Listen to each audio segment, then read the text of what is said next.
Is that it?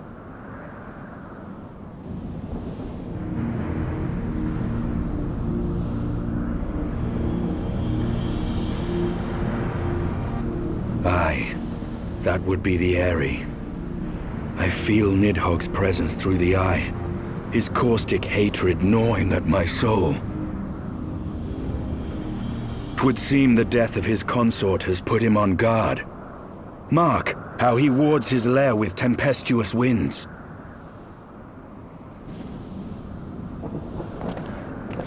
A similar barrier once barred our entrance to the primal Garuda's domain, until we discovered the means by which it could be penetrated.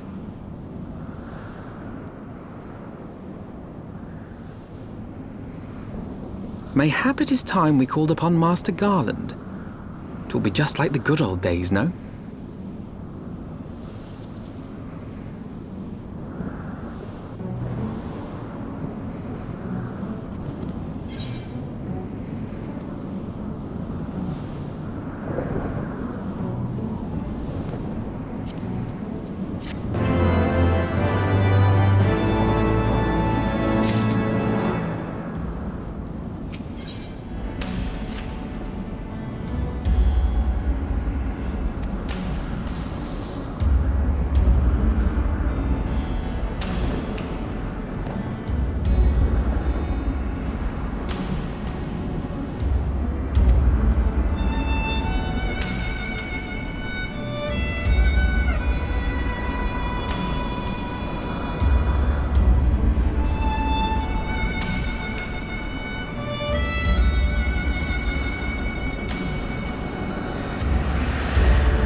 Feast your eyes upon our latest and greatest feat of engineering. We call it a mana cutter.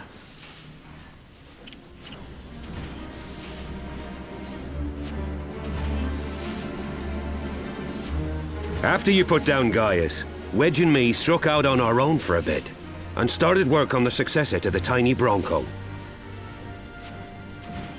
Impressive little thing, isn't she? My talent for ship design has plainly rubbed off on them.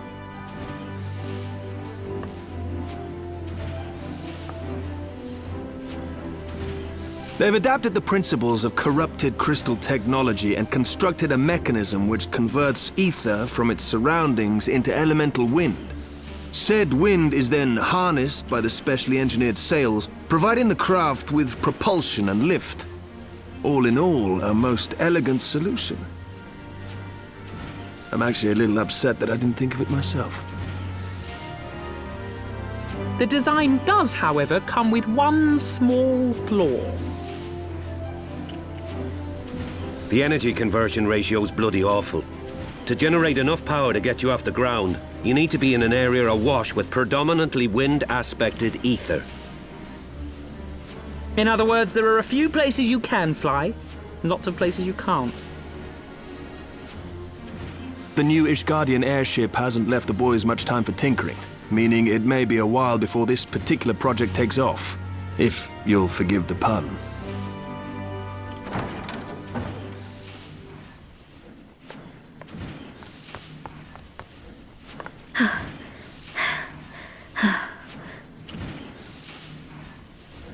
Tataru, what's happened? I've been looking all over for you. There's been word from Aldar. It's about Her Grace the Sultana.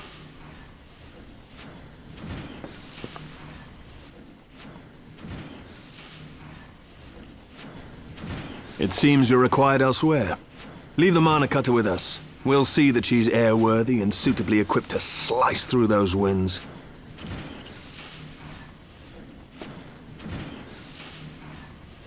You, meanwhile, should concentrate on providing Raoban and the Sultana whatever help they need.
Thank you for coming.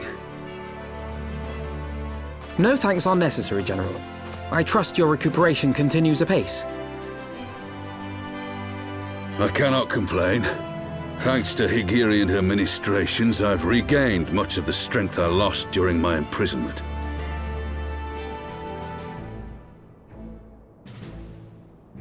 I gather you have made progress in the search for Her Grace. Aye, some good fortune at last. A few days past, Dulala informed us that a sizable shipment of alchemical supplies had been delivered to the palace.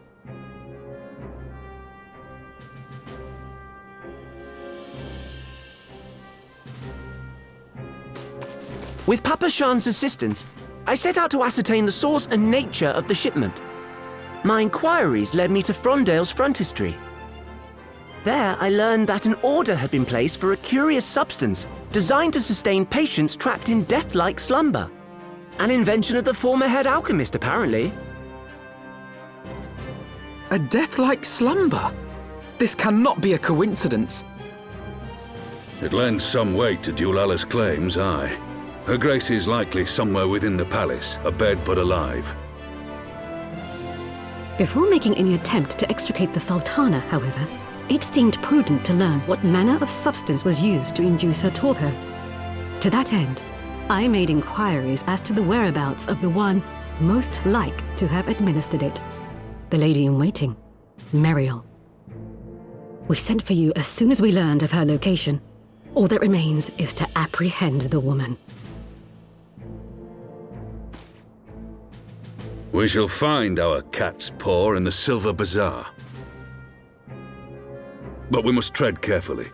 The market is not the bustling place it once was, and someone is sure to mark our coming. Should they inform the monetarists, we'll have a fight on our hands. We must be prepared for the worst, and being short an arm, I thought it wise to take another in its stead. What say you, Warrior of Light? Will you lend me yours? Then I pity the bastard that stands in our way. Come, my friends, for Nanamo and for Ul'dah!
You are Meriel, the Sultana's former lady-in-waiting?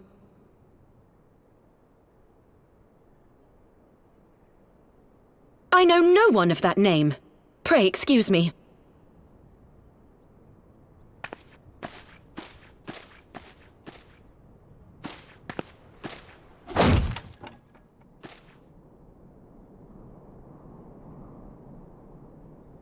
General Alden!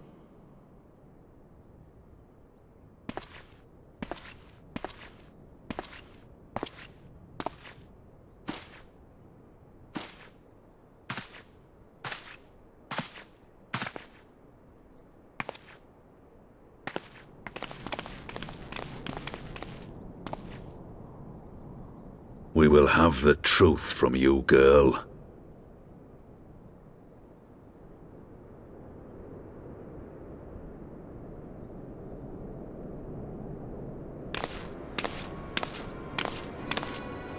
Mayhap 'twould be better coming from me.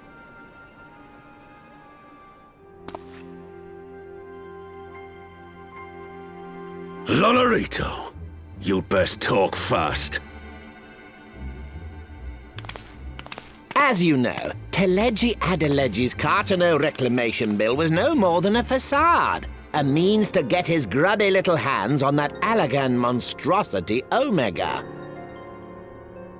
When he learned of Nanamo's intention to abdicate, however, he was forced to amend his plans. Suddenly, assassination seemed the most promising way to further his ambitions.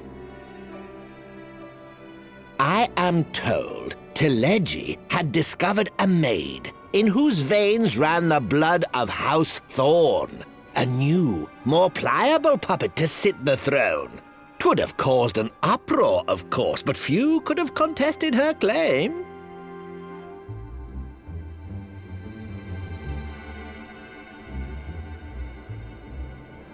'Twas plain that Teleji's wild machinations had outgrown our ability to control them. So I decided to usurp his scheme and left the fool to seal his own demise. And what of Nanamo? Oh, I have no desire to harm her grace. 'Twould profit me little to destabilize our government. Thus did I employ young Meriel here to administer a potent sleeping potion in place of a poison.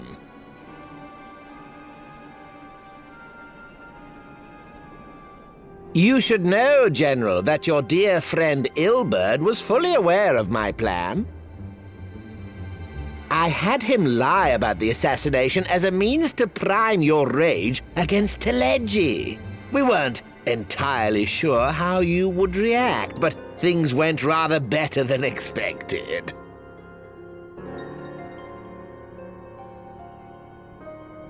You conniving little worm! You had your claws in the Crystal Braves before their first recruit had sworn to serve! But of course, when a new game begins, 'tis only prudent to have a piece on the board. Ilberd was mine. Truth be told, a significant proportion of the Braves' initial endowment was also mine. With such large sums moving about, 'twas a rather trifling matter to disguise my own contribution.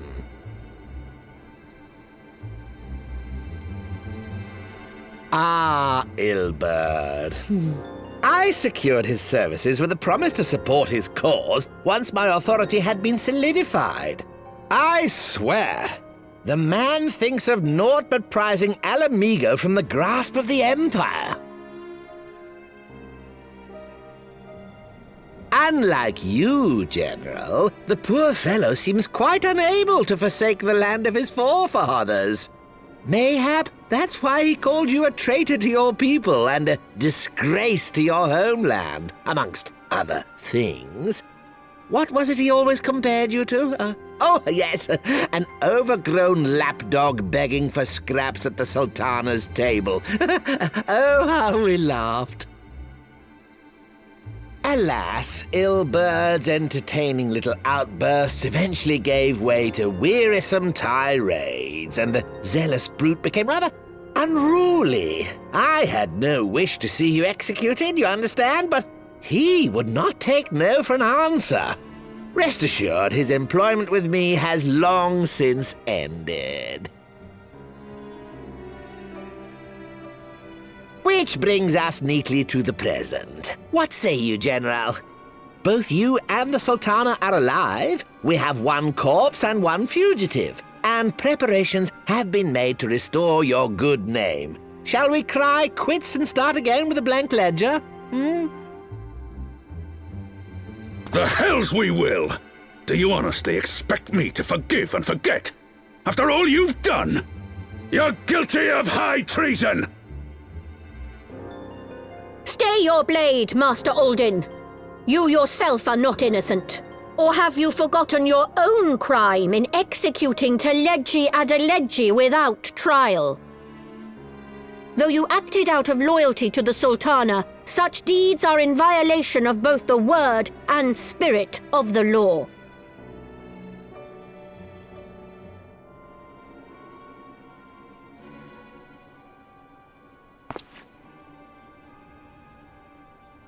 If you would, Lord Lolorito?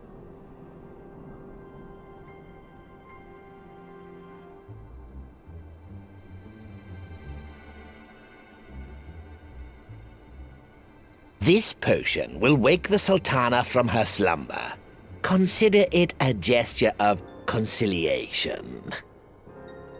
You will find Her Grace resting comfortably within her private chambers. Should you doubt my word, I shall willingly accompany you to the palace as your hostage.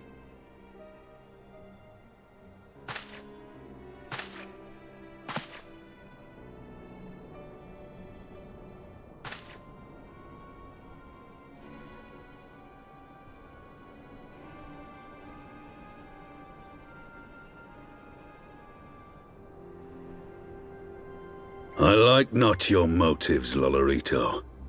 But you saved the Sultana's life, and for that, you have my gratitude.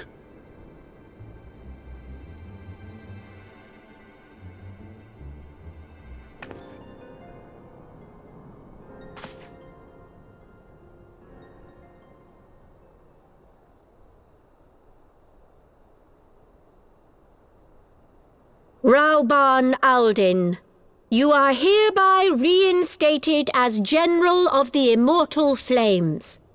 The citizens of Uldar shall once more be united under Nanamo Ulnamo, and together we shall usher in a new age of prosperity.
I was having the longest dream.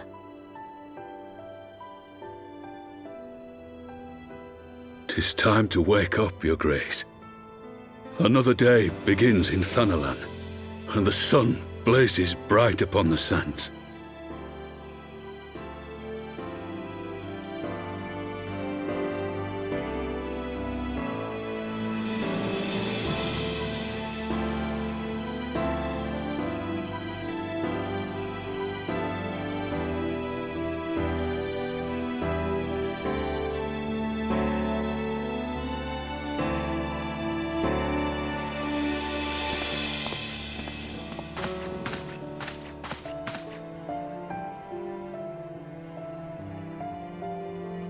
Her Grace is awoken. The palace physician assures me she is none the worse for her slumber.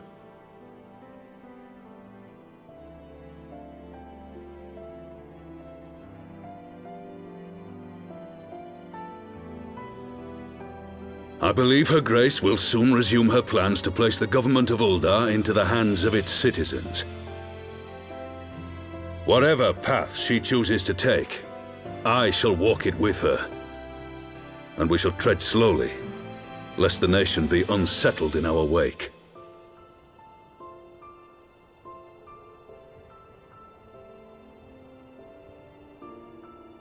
Her Grace's compassion is a shining beacon to us all. But what our city truly thrives upon is competition. 'Tis in the struggle against our rivals that opportunities are seized and fortunes made. And with the Empire on the offensive once more, now would hardly seem the time to turn our system of government upon its head. Are you privy to new intelligence, my lord?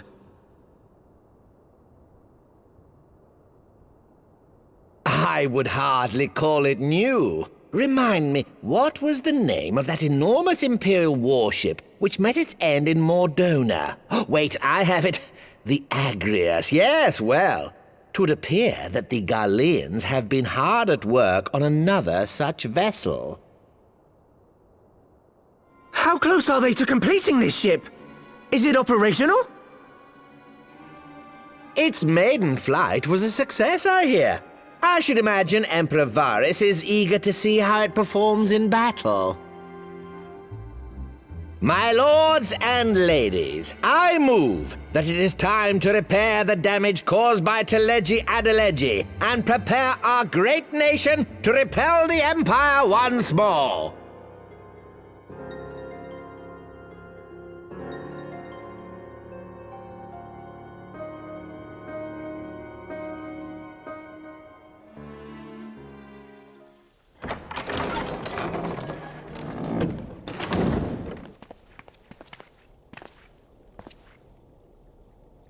"'Tis well that the Sultana has awoken. The Syndicate yet needs to put its house in order, but 'twould seem the worst of the confusion has passed. Uldar has taken control of its future, and I must do the same.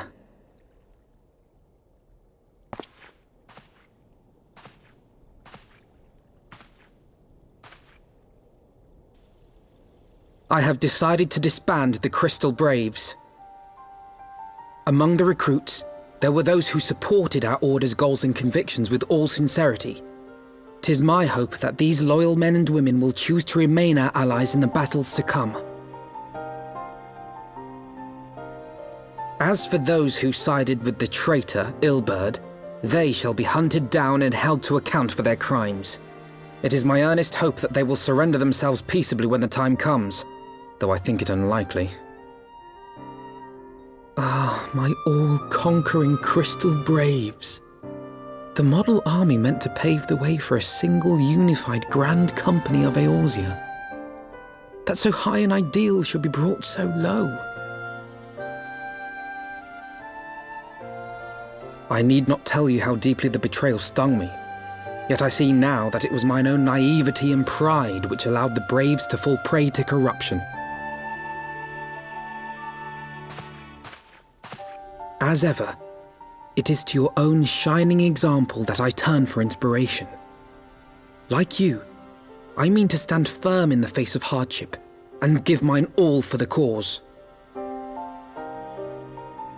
Let us resume the search for our missing comrades, that we might come together to shine the light of dawn across the realm once more. The role of Crystal Brave Commander suited me ill, and I shall play it no longer. Henceforth, I shall be no more or less than Alphino, proud member of the Scions.